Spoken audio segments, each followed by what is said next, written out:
Chief Justice Roberts, Vice President Harris,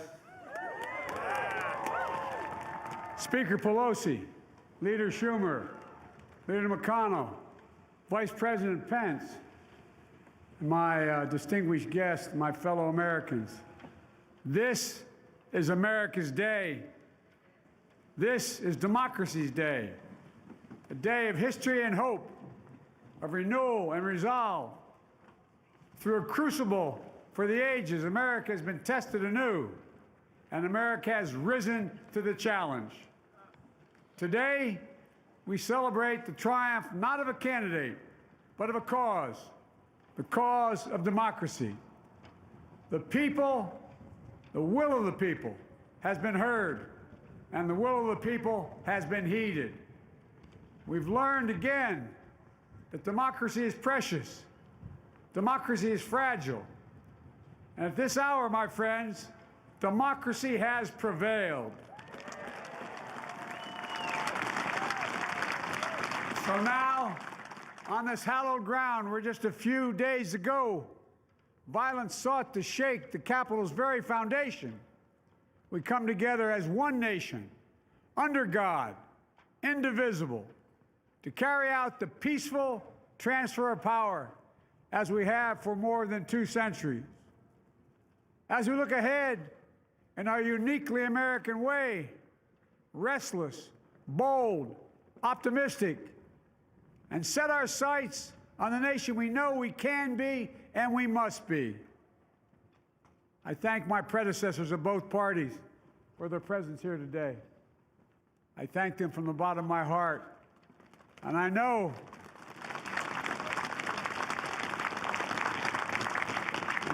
the resilience of our Constitution and the strength of our nation, as does President Carter, who I spoke with last night, who cannot be with us today, but whom we salute for his lifetime in service.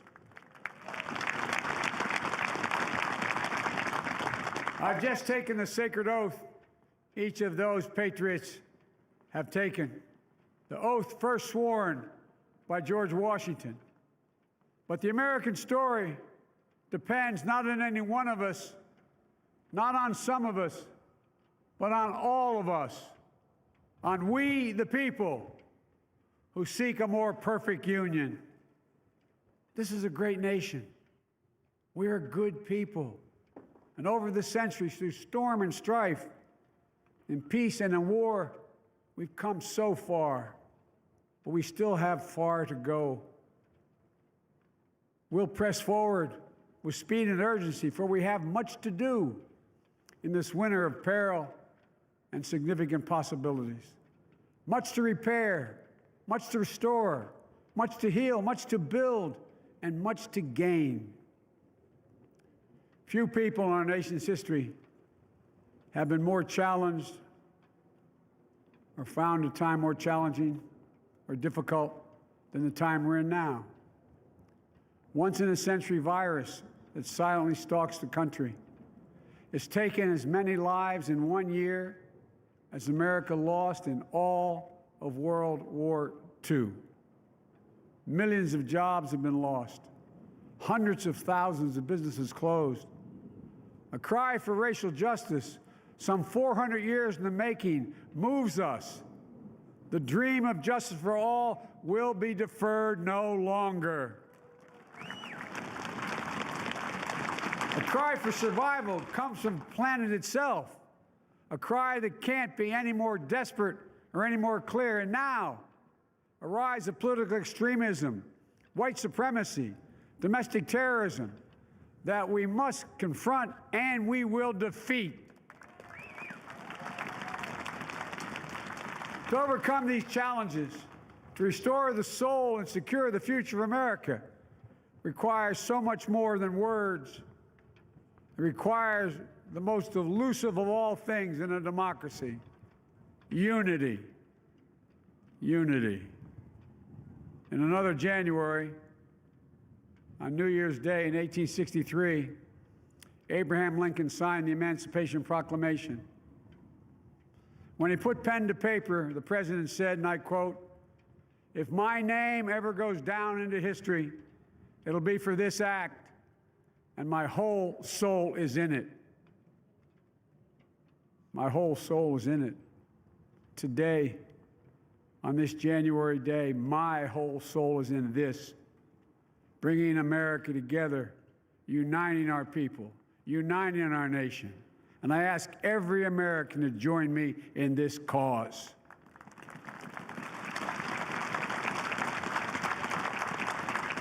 Uniting to fight the foes we face: anger, resentment and hatred, extremism, lawlessness, violence, disease, joblessness, and hopelessness. With unity, we can do great things, important things. We can right wrongs. We can put people to work in good jobs. We can teach our children in safe schools. We can overcome the deadly virus. We can reward work and rebuild the middle class and make health care secure for all. We can deliver racial justice, and we can make America once again the leading force for good in the world. I know speaking of unity can sound to some like a foolish fantasy these days. I know the forces that divide us are deep and they are real. But I also know they are not new. Our history has been a constant struggle between the American ideal, that we're all are created equal, and the harsh, ugly reality that racism, nativism, fear, demonization have long torn us apart. The battle is perennial, and victory is never assured. Through Civil War, the Great Depression, World War, 9/11, through struggle, sacrifice, and setbacks, our better angels have always prevailed. In each of these moments, enough of us have come together to carry all of us forward. And we can do that now. History, faith, and reason show the way of unity. We can see each other not as adversaries, but as neighbors. We can treat each other with dignity and respect. We can join forces, stop the shouting, and lower the temperature. For without unity, there is no peace, only bitterness and fury. No progress, only exhausting outrage. No nation, only a state of chaos. This is our historic moment of crisis and challenge, and unity is the path forward. And we must meet this moment as the United States of America. If we do that, I guarantee you we will not fail. We have never, ever, ever, ever failed in America when we've acted together. And so today, at this time, in this place, let's start afresh, all of us. Let's begin to listen to one another again, hear one another, see one another, show respect to one another. Politics doesn't have to be a raging fire, destroying everything in its path. Every disagreement doesn't have to be a cause for total war. And we must reject the culture in which facts themselves are manipulated and even manufactured.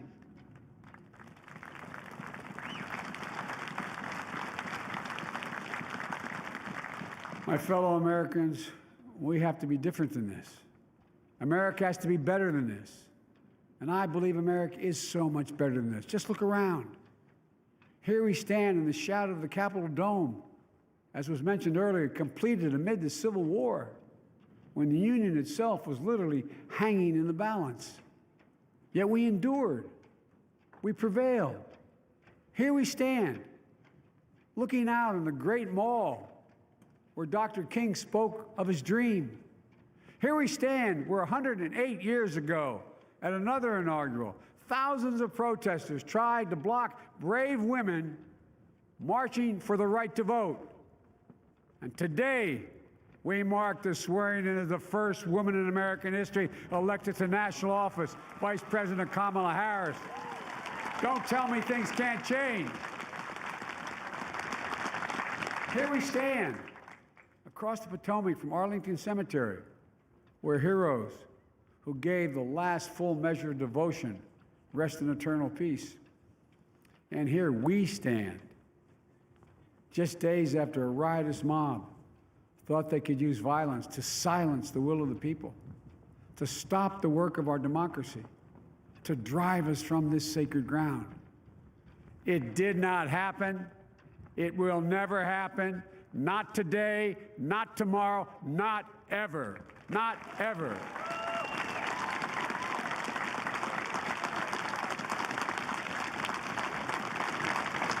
To all those who supported our campaign, I'm humbled by the faith you've placed in us.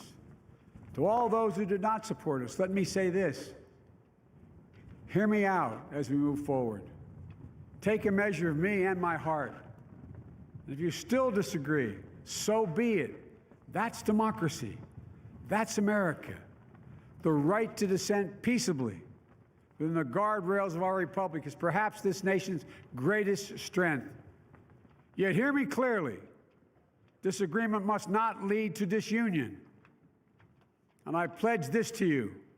I will be a president for all Americans. All Americans. And I promise you, I will fight as hard for those who did not support me as for those who did.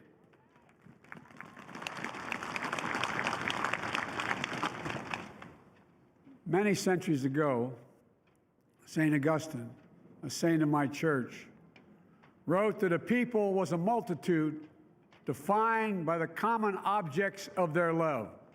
Defined by the common objects of their love.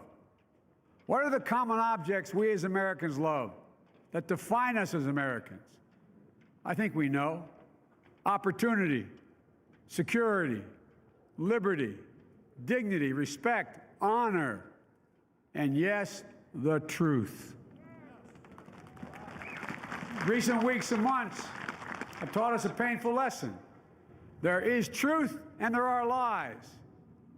Lies told for power and for profit. And each of us has a duty and a responsibility as citizens, as Americans, and especially as leaders. Leaders who have pledged to honor our Constitution and protect our nation, to defend the truth and defeat the lies. Look, I understand that many of my fellow Americans view the future with fear and trepidation. I understand they worry about their jobs. I understand, like my dad, they lay at bed at night, staring at the ceiling, wondering, can I keep my health care? Can I pay my mortgage? Thinking about their families, about what comes next. I promise you, I get it. But the answer is not to turn inward, to retreat into competing factions, distrusting those who don't look like you, or worship the way you do, or don't get their news from the same sources you do. We must end this uncivil war that pits red against blue, rural versus urban, conservative versus liberal. We can do this if we open our souls instead of hardening our hearts, if we show a little tolerance and humility, and if we're willing to stand in the other person's shoes, as my mom would say, just for a moment, stand in their shoes. Because here's the thing about life. There's no accounting for what fate will deal you. Some days, when you need a hand. There are other days when we're called to lend a hand. That's how it has to be. That's what we do for one another. And if we are this way, our country will be stronger, more prosperous, more ready for the future. And we can still disagree. My fellow Americans, in the work ahead of us, we're going to need each other. We need all our strength to persevere through this dark winter. We're entering what may be the toughest and deadliest period of the virus. We must set aside politics and finally face this pandemic as one nation. One nation. And I promise you this, as the Bible says, weeping may endure for a night, but joy cometh in the morning. We will get through this together. Together. Look, folks, all my colleagues I serve with in the House and the Senate up here, we all understand the world is watching all of us today. So here's my message to those beyond our borders. America has been tested, and we've come out stronger for it. We will repair our alliances and engage with the world once again, not to meet yesterday's challenges, but today's and tomorrow's challenges. And we'll lead not merely by the example of our power, but by the power of our example.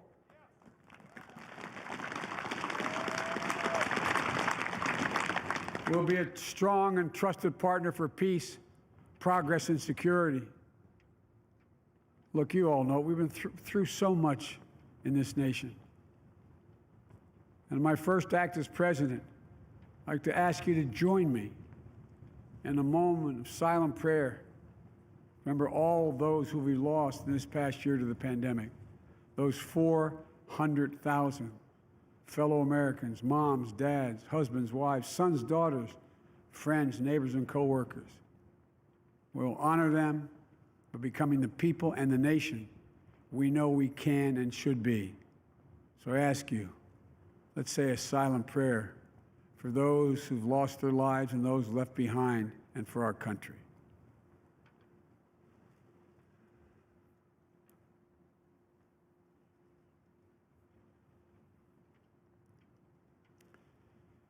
Amen. Folks, this is a time of testing. We face an attack on our democracy and on truth, a raging virus, growing inequity, the sting of systemic racism, a climate in crisis, America's role in the world. Any one of these would be enough to challenge us in profound ways. But the fact is, we face them all at once, presenting this nation with one of the gravest responsibilities we've had.